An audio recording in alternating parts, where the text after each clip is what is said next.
Is a Grinch sneaking around Pickens County stealing Christmas wreaths. And it's not wreaths from neighborhoods, it's wreaths from a cemetery. Officials in Gordo say around 10 grave sites have been hit.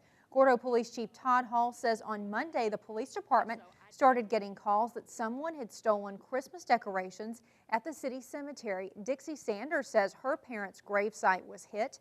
Sanders says she had decorated the graves for the holidays, but yesterday she found the decorations had all been stolen. Sanders says she's upset somebody would do this to her loved ones because the decorations were her way of remembering her family. I'm sorry. I'm sorry for them, and I'm sorry for everyone else that, that this happened to them too, because they hurt also. This is their mamas and daddies and sisters and aunts and uncles and their loved ones.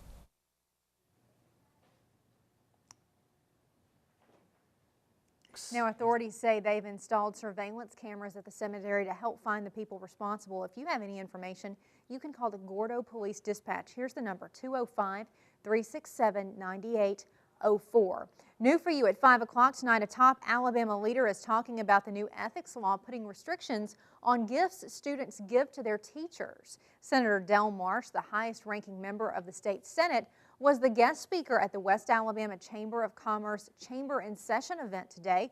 Marsh talked about the big issues facing lawmakers in the upcoming session. WVUA asked Marsh about the controversy surrounding Alabama's new ethics law.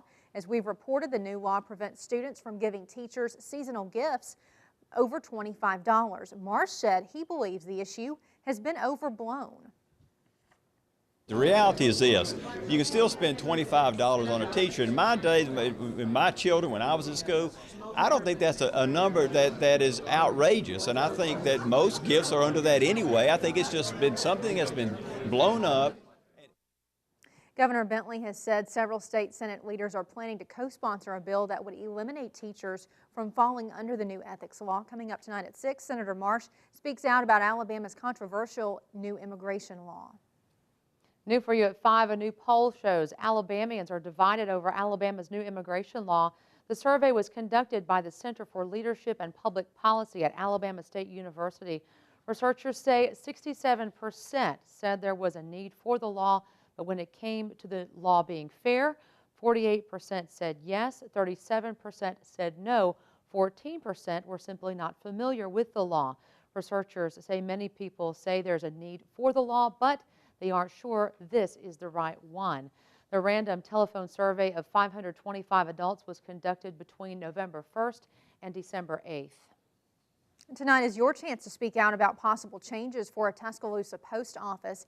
As we've reported, the U.S. Postal Service is considering consolidating operations at the Skyland Boulevard Processing Center with the Birmingham Center. Officials tell WVUA that could affect everything from when you can drop off your mail to the number of post office jobs.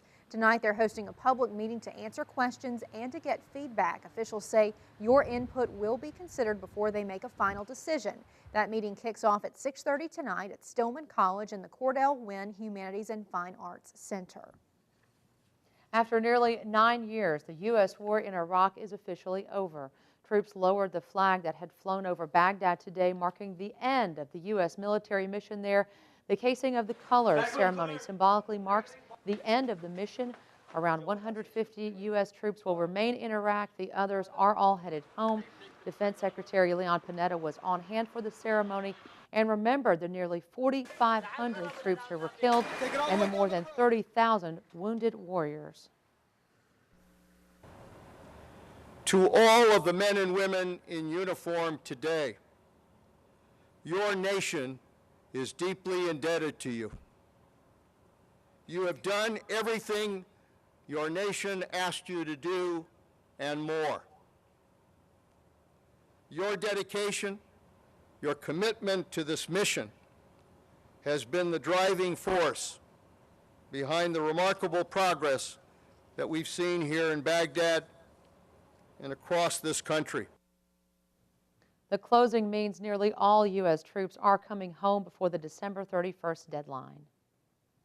Back here in West Alabama, the sounds of Christmas are filling the air. Collins Riverside Middle School Band played a special concert today for Hospice of West Alabama. The band members stood in the hallways and played holiday favorites for the staff and the patients. One of the students told WVUA their goal was to bring a little Christmas to everyone there and spread a little holiday cheer.